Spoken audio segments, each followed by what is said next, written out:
Este cuadro clínico es todo lo contrario del hipotiroidismo. En el hipotiroidismo está baja la función y el paciente se va apagando de poquito, ¿no es cierto?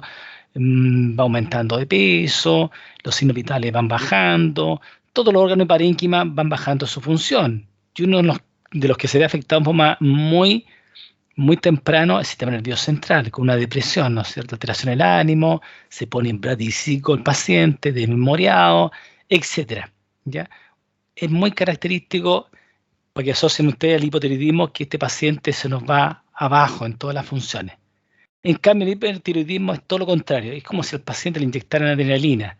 Afortunadamente, también no es tan violento, porque si es violento va a matar al paciente, ¿ya?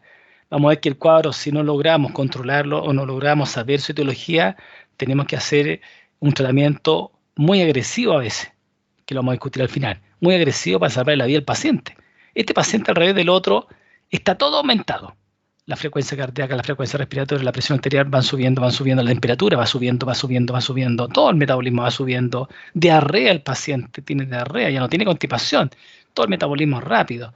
El paciente está excitado de forma psicomotora, ¿no es cierto? El paciente no duerme, es como si le hubiera inyectado adrenalina, ¿ya?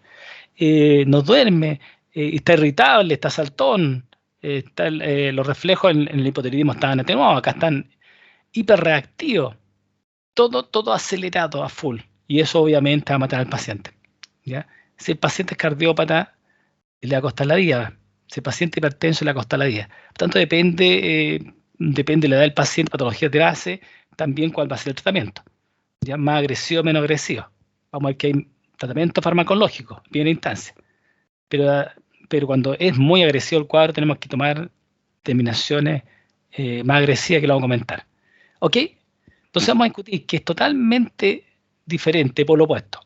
Pero tenemos que la primera frecuencia puede obedecer a mucha etiología, pero la mayor frecuencia la tiene una patología autoinmune, la enfermedad de Basedov-Graves. ¿Se acuerdan la enfermedad de Basedov-Graves? Con el exoftalmo, con estos ojos saltones, que estos ojos que se salen de la órbita. Esa es la enfermedad de Basedov-Graves, ¿ya? Que es la más frecuente. Empieza como un hipertiroidismo y después termina siendo un hipotiroidismo, ¿ya? Etcétera. Entonces acá se va a producir una tirotoxicosis, una tormenta tiroidea con gran liberación de hormonas.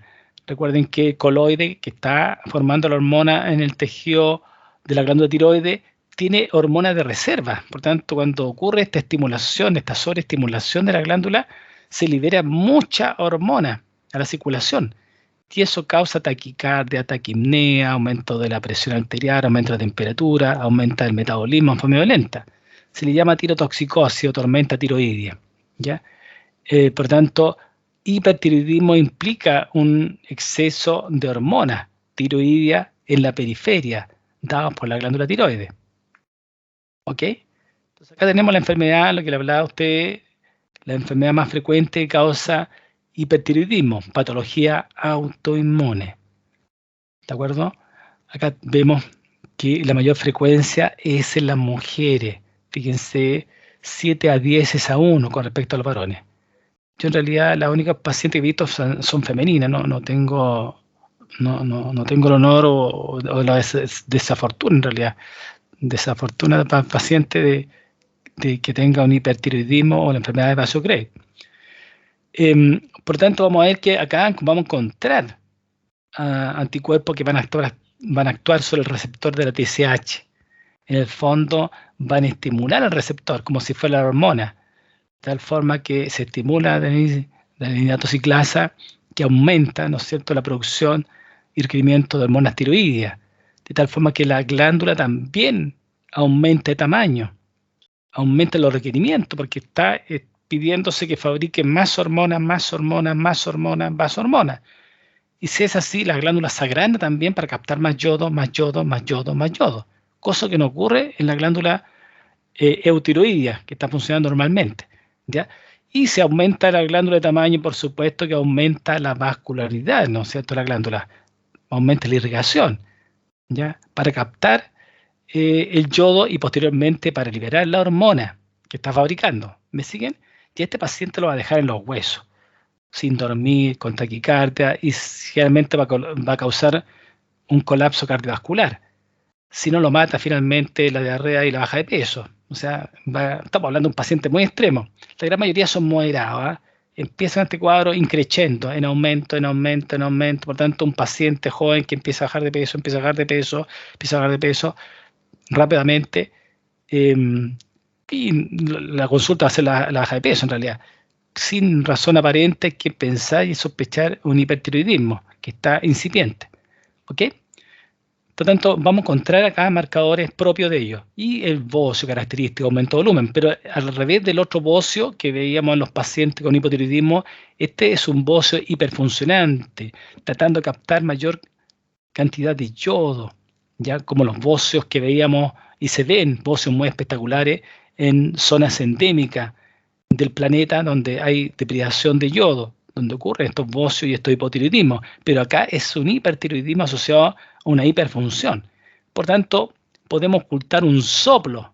¿Por qué? Porque está aumentada la irrigación en la glándula. ¿Ya? Y además un soplo porque está en relación a los grandes vasos que están pasando en el cuello. Van a estar la irrigación de sobremanera aumentada, todo acelerado, todo full. ¿Ok? Pero ocurre otro fenómeno acá. Estamos viendo una imagen en la cual aparece el paciente, no es que esté abriendo los ojos el paciente, ¿eh? El paciente basalmente es así. Estos pacientes, bueno, claro, si nosotros abrimos los ojos como que estamos asustados, ¿no es cierto? O lo abrimos de sobremanera, se nos va a ver algo parecido. Este paciente, estamos hablando de un paciente en reposo, ¿ya? Vamos a ver que a este paciente le ocurre lo que se llama una orbitopatía infiltrativa. Se deposita tejido, ¿no es cierto?, en el intersticio de la zona de relleno que tiene la fosa donde se aloja el globo ocular, de tal forma que produce una protrusión. Protrusión, este crecimiento de este tejido intersticial, protrusión significa salida del ojo de la órbita, lo asoma hacia afuera. ¿De acuerdo? Por eso se ven estos ojos muy característicos, que se ve expuesta la esclera. Uno lo observa que está muy, muy sobresaliente. ¿Ya? Eso se llama proptosis. Proptosis significa sacar los ojos, tirar los ojos hacia afuera por este crecimiento infiltrativo de la órbita. Y por supuesto que afecta el movimiento de los ojos, cansancio ocular, ¿no es cierto? También produce una oftalmoplegia, eventualmente por compresión de los músculos y de los nervios que están inervando los músculos extrínsecos del ojo. Por lo tanto, también el paciente va a presentar diplopia, alteración de la visión. ¿Ok?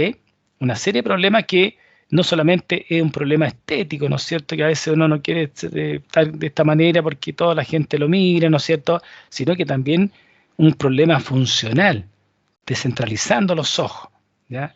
No permitiendo la visión binocular, por lo tanto, produciendo una diplopia, una visión doble que la verdad que eh, causa, le causa una disfunción grande. Estar viendo doble y no poder filtrar en el sistema nervioso central cuál es la imagen real de las dos para informar al cerebro para actuar, ¿no es cierto? Además, como está expuesta la conjuntiva, recuerden que cada vez que parpadeamos por sobre la parte anterior del globo ocular, cae una película de lágrimas que lubrica. Acá el globo ocular queda expuesto, ¿no es cierto? Y por supuesto se reseca la conjuntiva. Y si se reseca la conjuntiva, produce una conjuntivitis irritativa. Se irrita, se ve el ojo rojo, seco. Por lo tanto, el paciente va a tener que usar lágrimas artificiales, ¿no es cierto?, para lubricar esta parte que está expuesta. ¿Ok? Por lo tanto, acá vamos a tener que en la piel se presenta parecido al otro un mixedema dérmico localizado, pérdida de cabello, ¿no es cierto? También se parece mucho al hipotiroidismo, que también se pierde cabello, pero acá la causa es otra, ¿no es cierto? Acá por el metabolismo que está aumentado. Por lo tanto, esta oftalmopatía es lo característico del síndrome de Vaso-Grave, por un problema autoinmune.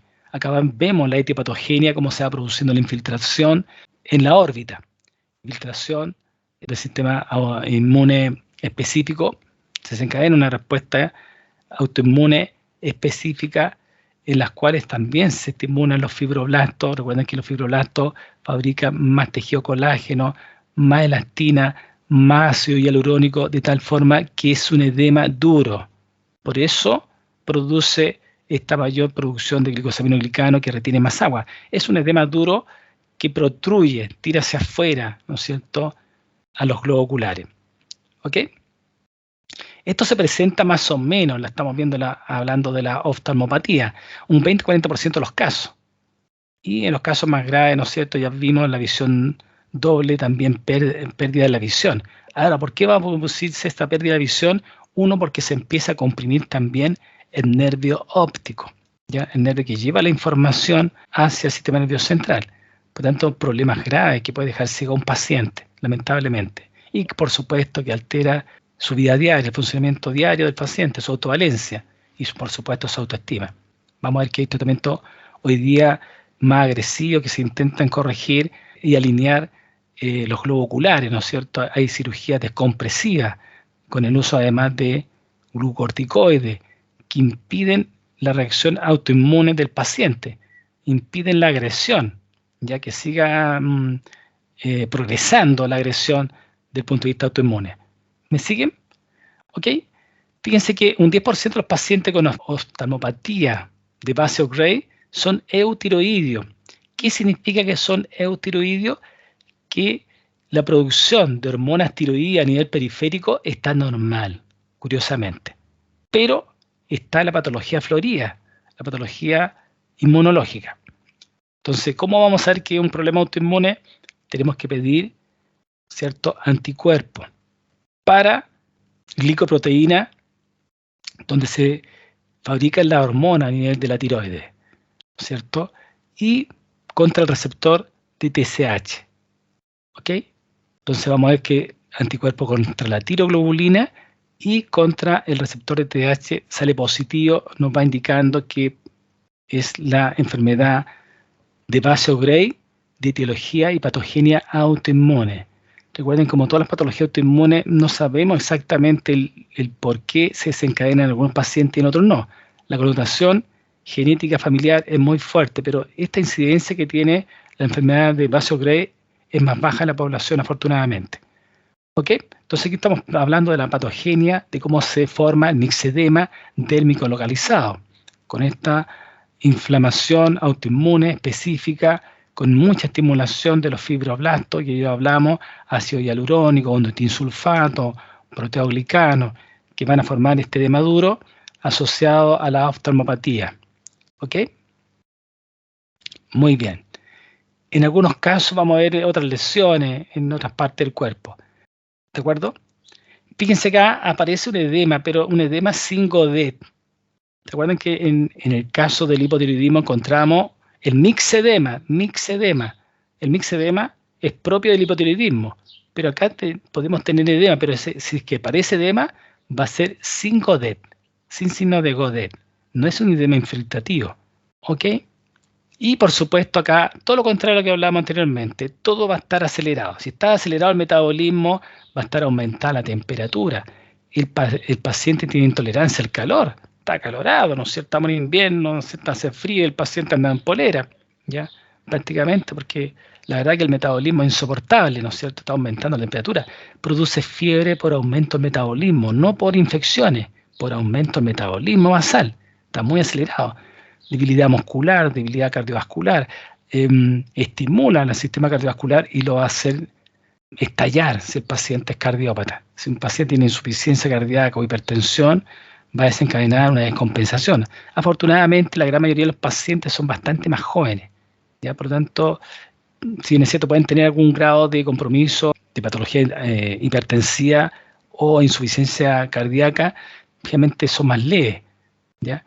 Trastornos menstruales, por supuesto, acuérdense, cuando está en un estrés metabólico, como es el aumento del metabolismo, todo lo que es el eje gonadal, que tiene que ver con las gonas masculina y femenina, se bloquean. ¿Okay? Acá en el tubo digestivo está aumentado todo, está aumentado el peristaltismo, es decir, pasa muy rápido el alimento por el tubo digestivo, diarrea, está aumentado el tránsito intestinal. paciente tiene diarrea y un paciente que no puede asimilar un nutriente baja de peso. Y más encima está aumentado el metabolismo. Por lo tanto, un paciente que baja mucho, mucho, mucho peso. Por supuesto que se empieza a consumir la masa muscular, por eso la miopatía. Dolores musculares, mialgia, artralgia, el paciente, descompensación, agitación psicomotora, ¿ya? Todo está acelerado full, palpitaciones, es decir, el paciente percibe el latido cardíaco, está el corazón latiendo a 1000, taquicardia, ¿no es cierto? Taquipnea, por supuesto, si hay taquicardia, acuérdense, corazón y pulmón van de la mano, hay taquipnea, ¿ya? Está aumentada la presión arterial, etcétera. Y mecanismos, se activan mecanismos para compensar, pero no pueden a esta tormenta que está aumentando. Aumenta la contractilidad cardíaca, aumenta la frecuencia cardíaca, aumenta el inotropismo positivo, un aumento del cronotropismo positivo, aumenta el gasto cardíaco, el volumen minuto. Todo está aumentado, todo va a full. ¿Ok? Entonces, dentro del examen laboratorio, lo que me va a confirmar, de todas maneras, es la TSH, de screening, de búsqueda. Aquí al revés del paciente con hipotiroidismo, recuerden que el hipotiroidismo, para el ejemplo acá, también ejemplo, lo normal va a fluctuar en, supongamos, 0,5 lo mínimo el rango y 5 microunidades por ml de TSH, ¿ya? 0,5 a 5. Este paciente tiene menos de 0,05, puede tener menos 0,0, casi indetectable, ¿ya? Por el bloqueo. Recuerden que el aumento de la hormona tiroidea bloquean el eje a nivel de hipotálamo, ¿no es cierto? Y a nivel de hipófisis, de tal forma que no se produce TSH, casi a cero. De aquí se detecta algo, pero puede ser valores a cero. Por tanto, cuando no queremos ver hipertiroidismo, vamos a ver el rango bajo de TSH. Va a estar pobremente liberándose. Eso significa acá, que si el rango es 0,5, acá tiene menos de 0,05. Y a veces es imperceptible, ¿eh? No se puede cuantificar. Está tan baja la TSH y no se puede cuantificar. ¿De acuerdo? Está bajo. Por tanto, nos confirma el diagnóstico. Y, por supuesto, la hormona T4 libre y T3 libre están aumentadas, que son las que están causando los estragos, la T3, ¿ya? Y la T4 que está convirtiéndose en T3, ¿no es cierto? Y está aumentando el estado hipermetabólico que tiene el paciente. Por eso les digo que la hormona tirosina, la hormona tiroidea, en el fondo, son las hormonas marcapaso. Y aquí lo vemos en un ejemplo máximo. No es la adrenalina la que está aumentada, es la hormona tiroidea. ¿Ok? Muy bien. Y por supuesto vamos a pedir exámenes y vamos a ver 6 nódulos que están produciendo además otros nódulos hiperfuncionantes, etcétera, etcétera. Entonces, si la glándula sigue por supuesto liberando gran cantidad de hormona, vamos a tener que hacer algo más radical. Ya vamos a bailar a lo que se le da el yodo radioactivo para frenar la glándula, ¿ya? Por supuesto que siempre el gold estándar para ver anatomía, grandes rasgos, un examen muy barato, es el ultrasonido, la ecotomografía, a eso refiere, ecotomografía tiroidea, Doppler color para ver cómo está aumentada la irrigación de la glándula, a propósito que está aumentando los requerimientos, ¿ok?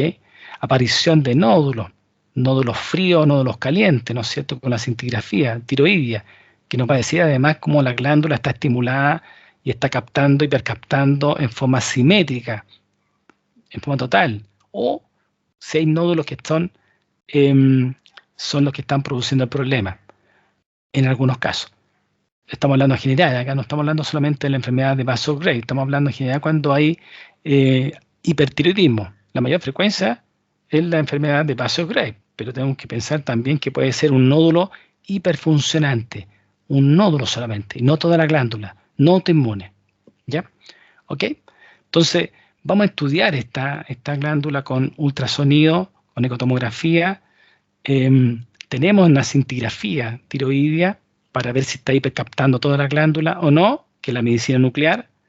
Damos yodo radioactivo para ver cuánto está captando, pero a su vez que lo podemos usar como diagnóstico para ver el estado funcional global o selectivo de la glándula, también lo vamos a usar como tratamiento. ¿Ok? Entonces, en primera instancia vamos a aplicar, obviamente, y preparar al paciente en un eventual uso de yodo radioactivo, es decir, vamos a matar la glándula. A la glándula vamos a hacer captar este yodo radioactivo, que dura más o menos un mes en liberarse completamente el cuerpo cuando al paciente le damos yodo radioactivo, que va a matar la glándula, efectivamente, ¿ya?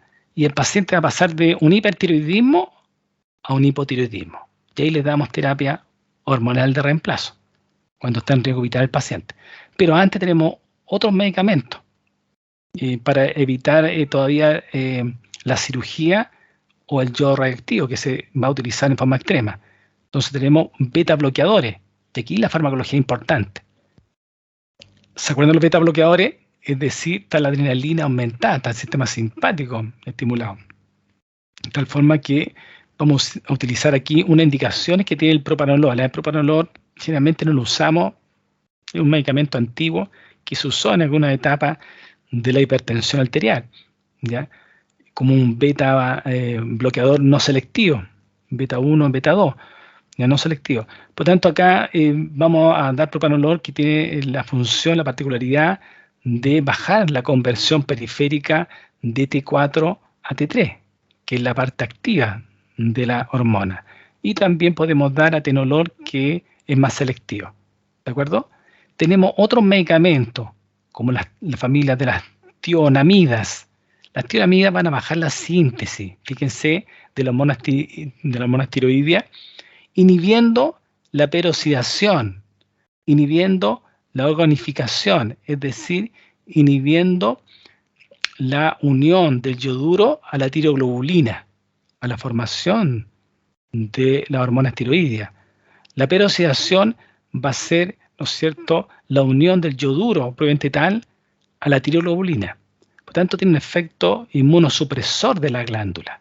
Si se fijan, baja la producción de la hormona en su génesis, a pesar que la están estimulando por los receptores, los anticuerpos.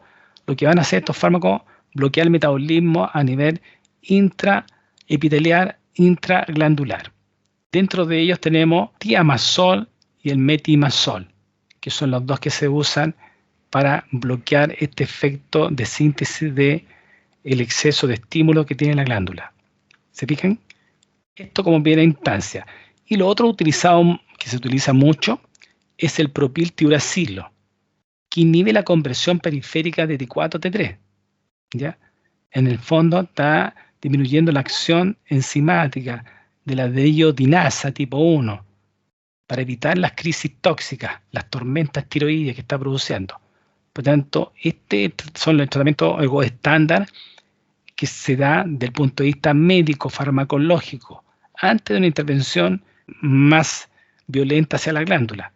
Cuando el cuadro se hace incontrolable, cuando hay riesgo vital al paciente, necesitamos hacer algo más agresivo, vamos a utilizar yodo radioactivo. ¿Ok? Que estamos viendo acá. Por lo tanto, también se va a usar glucocorticoide, que también va a bajar la conversión periférica T4 a T3. ¿Ya? Baja las concentraciones de hormonas en el periférico en forma grosera.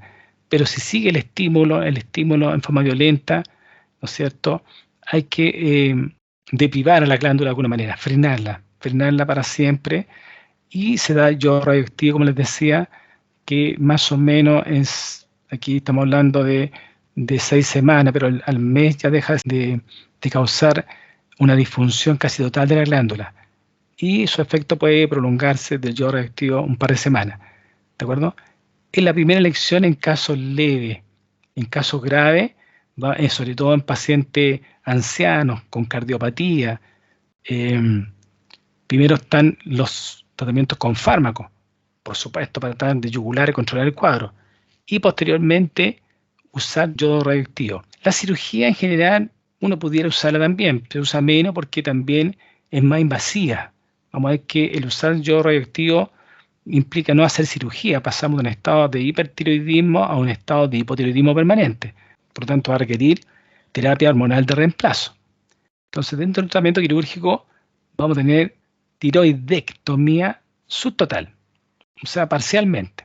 Pero siempre hay efectos secundarios, como cuáles, que recuerden que va pasando por ahí el nervio laríngeo recurrente. Va pasando justo por esa zona, por detrás de la glándula tiroide, pegado a la tráquea, ¿no es cierto? Y la laringe, van rumbo a la laringe. Recuerden que el nervio laríngeo recurrente es rama del nervio vago, el cual se da una vuelta. El nervio vago va bajando hacia el mediastino y se da una vuelta en el lado derecho, en el callo aórtico, ¿no es cierto? Y en el lado izquierdo, en el tronco brachiocefálico venoso, de tal forma que se devuelve hacia arriba nuevamente, hacia la glándula, hacia la laringe en este caso, pero pasa por detrás de la glándula. Cuando hay cirugía y pasan a llevar el nervio laríngeo recurrente que va pegado a la glándula, pueden causar disfonía permanente en el paciente, ¿ya? Pueden causar graves trastornos en las cuerdas vocales, ¿ya?